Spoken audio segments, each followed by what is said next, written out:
Welcome to SRG sports official. आज हमारे साथ है Ashok Aher, secretary of Thane district athletics association and joint secretary of Maharashtra athletics association. Welcome to SRG sports official साहेब। Thank you sir. काय म्हणतात, काय कशी चालली टुर्नामेंट? आमची ही ठाणे जिल्हा ॲथलेटिक असोसिएशनची जी ज्युनियर चॅम्पियनशिप आहे, याच्यामध्ये एज ग्रुप आहेत 14, 16, 18, 20 आणि 23 असे एज ग्रुप आहेत. आणि ही जी मुलं आहेत ती नंतर इथून सिलेक्शन करून त्यांचं स्टेटला जाणार आहेत.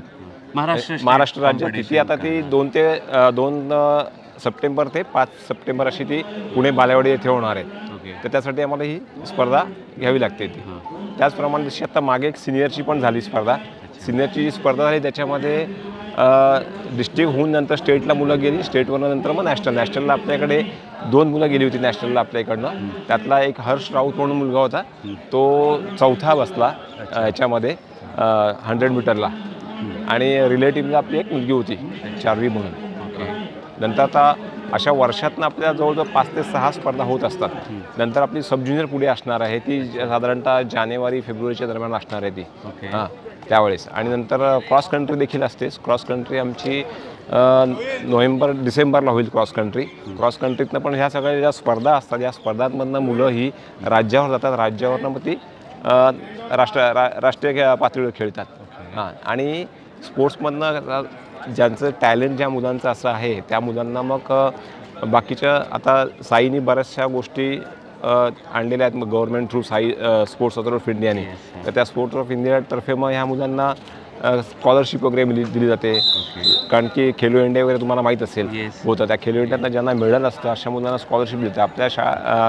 आपल्या जिल्ह्यामधनं अशी बरीच मुलं गेली खेलो इंडियामध्ये मिळाले आणि त्यांना स्कॉलरशिप देखील मिळत असते अशा मुलांना.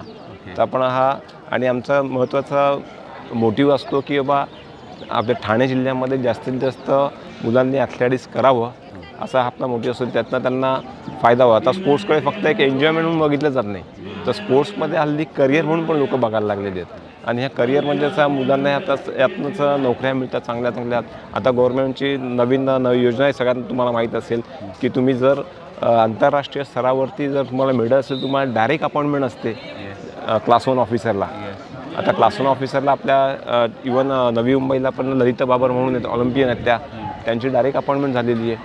त्याचप्रमाणे आणखीन 2-3 जे आहेत, नीरज चोप्रा तुम्हाला माहीत असेल की जॅव्हलिन थ्रोवर ते होते, त्यांना पण मिलिटरीमध्ये डायरेक्ट अपॉइंटमेंट दिली, त्यांना एक्झाम द्यायला लागत नाही, काही नाही. तसा स्पोर्ट्सचा हा बराच फायदा होत असतो. त्याचप्रमाणे महाराष्ट्र राज्याने पण स्पोर्ट्समध्ये 5% जागा ह्या स्पोर्ट्समनसाठी ठेवलेल्या आहेत. आणि त्यांना 5%मध्ये त्या मुलांना म्हणजे स्पोर्ट्स असतात त्यांना जास्त चान्स दिला जातो तिकडे. तर हा स्पोर्ट्स आता म्हणजे बऱ्यापैकी लोकांना एक अवेअरनेस आलेला आहे की त्यामुळे लोक ही ॲथलेटिक्सकडे किंवा कोणत्याही स्पोर्ट्सकडे वळत आहेत. आणि ॲथलेटिक्समध्ये कसा काही हा एक इंडिव्हिज्युअल गेम आहे, तर त्याच्यामुळे तुम्हाला स्वतःला त्याच्यामध्ये डेव्हलप करायला लागतं. टीम इव्हेंटमध्ये कसं की आपण थोडंसं पॉलिश केलं की पटकन होतं, पण याच्यामध्ये तुम्हाला सातत्य ठेवायला लागतं, कंटिन्युटी प्रॅक्टिसला ठेवायला लागते. कंटिन्युटी नसेल तुम्ही परफॉर्म करू शकत नाही. ठाणे डिस्ट्रिक्टमध्ये आजच्या दिवसामध्ये काय किती इम्प्रूव्हमेंट आहे, किती मुलं जी आहेत ती ह्या ॲथलेटिक्सशी जुळत आहेत, त्याची संख्या रेग्युलरली वाढते का? ऑब्झर्वेशन संख्या रेग्युलरली वाढते. आता बघा ह्याच स्पर्धेमध्ये आमची 750 एंट्री आहेत. इतर जिल्हा कंपॅरिझन बघितलं तेवढी एंट्री म्हणजे नसते. इतर जे महाराष्ट्रातले जिल्हे आहेत त्यांच्या कंपॅरिझनमध्ये ठाण्याची जी संख्या आहे ती खूप चांगली आहे. मुंबईच्या कंपॅरिझनमध्ये ठाणे नक्कीच पुढे. कारण की मुंबई शहर जे आहे सिटीमध्ये त्यांच्याकडे नसते एवढी कॉम्पिटिशन. कारण की तिकडे एक स्पोर्ट्सचा ॲव्हरेज फक्त फिटनेस पुरता आहे. ते आणि नॅचरली सबब जे आहे, मुंबईचे जे सबब आहे ते नॅचरली इथे पॉप्युलेशन वाढलेलं आहे, त्यामुळे टॅलेंट जे आहे ते टॅलेंट आपल्याकडे चांगलं आहे. टॅलेंट इकडे आपल्याकडे अंबरनाथ बदलापूर इकडनं जे मुलं आहेत त्यांच्याकडे लॉंग डिस्टन्सचं टॅलेंट चांगलं आहे. आपल्या सिटीमध्ये स्प्रिंटर खूप चांगले निघतात. आपल्या इकडे 2 इंटरनॅशनल आहेत ठाण्यामध्ये आत्ताच्या घडीला. आधी झालेले आहेत काही, पण आत्ताच्या घडीला आपल्याला 2 इंटरनॅशनल आहेत. एक मी नाव घेईन की शौर्या अंबुरे म्हणून आहे, तिने आता अंडर 16 गर्ल आहे, तर ती इंटरनॅशनल आहे. नंतर परत निखिल ढाके म्हणून आहे, तो पण इंटरनॅशनल आहे. त्याचा हर्ष राऊत आता इंडियामध्ये 4था रँक आहे सध्या. तर मग यू आर हॅपी की ज्या पद्धतीने आता तुम्ही किती वर्ष जुडलेले आहात या? आम्ही म्हणजे मी आधी स्पोर्ट्स करायचो जवळजवळ 80पासून तेव्हाच पार्टिसिपेट मी स्वतः करायचो. त्यानंतर मग हळूहळू मग त्या याच्याबरोबर असोसिएशनबरोबर राहून मग मी पण ॲडमिनिस्ट्रेशनमध्ये आलो. आणि आज या पोस्टला जेव्हा ते सर्व जे लोक आहेत, जे स्पोर्ट्समन आहेत, त्यांचा विश्वास आहे म्हणून आपण इकडे आहोत. ते तुम्ही हे किती एन्जॉय करता बेसिकली, कारण का की तुमचं पॅशन आहे? पॅशन आहे म्हणून आपण काय एन्जॉय करतो. याच्याकडे काही कमर्शियलाइज कोणी बघत नाही आहे. आमच्या असोसिएशनमध्ये पण जी लोकं आहेत ना, ते सगळे त्यांना पॅशन आहे म्हणून आज एवढी ऑफिशियल्स आपल्याकडे, पंच आहेत, जे ऑर्गनायझिंग आमची टीम आहे, ती टीम सगळं जे काम करते त्यांना पॅशनची लोकं आहेत तीच आपल्याबरोबर काम करतात. ते आपल्याला काही त्यातनं गेन होईल असं कोणाचं इंटेन्शन काही नसतं. आता ह्या मुलांचं जे काही करिअर आहे त्याला तुम्ही जी चालना देता, तर येत्या दिवसामध्ये तुमचं असोसिएशनचं बिईंग अ सेक्रेटरी काय तुमचं एम आहे, काय गोल आहेत की कुठल्या पद्धतीने आणखीन गोष्टी इम्प्रूव्ह व्हायला पाहिजेत, इन्फ्रास्ट्रक्चर इम्प्रूव्ह व्हायला पाहिजे, किंवा काय अपेक्षा आहेत? ऑफकोर्स चांगला प्रश्न तुम्ही विचारलात.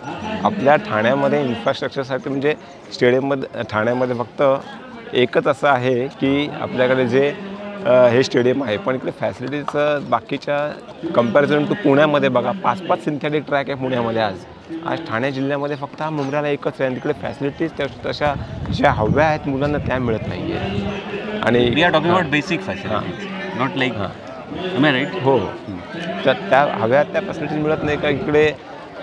तो ट्रॅक आता बरीच वर्ष झाले तो हार्ट होत चालला आहे. ट्रॅक आता पुन्हा रिन्युएशन केला पाहिजे. आणि कुठेतरी काय की मुंब्रा थोडंसं मुला येण्या जाण्याच्या दृष्टीने खूप लांब पडतं आहे. तर ठाणा सिटीमध्ये जर ट्रॅक झाला तर खूप चांगलं होईल आपल्या मुलांसाठी. त्यांना येण्याचं ट्रॅव्हलिंग त्यांचं वाचेल.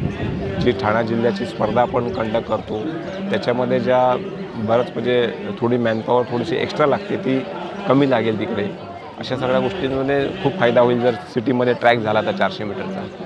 ॲज अ BCCI, MCA यांचा विचार केला आपण, क्रिकेटचा विचार केला आपण, तर त्या असोसिएशनकडे बऱ्यापैकी फंड्स असल्यामुळे ते त्यांच्या लेवलवर ह्या गोष्टी करतात. तर ॲथलेटिक्स असोसिएशनमध्ये काय स्थिती आहे? नाही, फंडिंगचा प्रॉब्लेम ॲथलेटिक असोसिएशन फक्त आमच्या जिल्हा नाही तर संपूर्ण महाराष्ट्रामध्ये ओव्हरऑलमध्येच जो प्रॉब्लेम आहे की ॲथलेटिक्सकडे अजून काय की मीडिया जो आहे ना तो तेवढी पब्लिसिटी देत नाही ॲथलेटिक्सला खरं म्हटलं तर त्यामुळे काय की लोकांपर्यंत पोचत नाही. स्पॉन्सरशिप जी असते ती इकडे कोण येत नाही स्पॉन्सर इकडे. त्यामुळे इकडे तो प्रॉब्लेम जास्त आहे तो ॲथलेटिक्समध्ये की त्यांना मग आम्हाला इक्विपमेंट आमचे जे असतात ते कॉस्टली असतात इक्विपमेंट.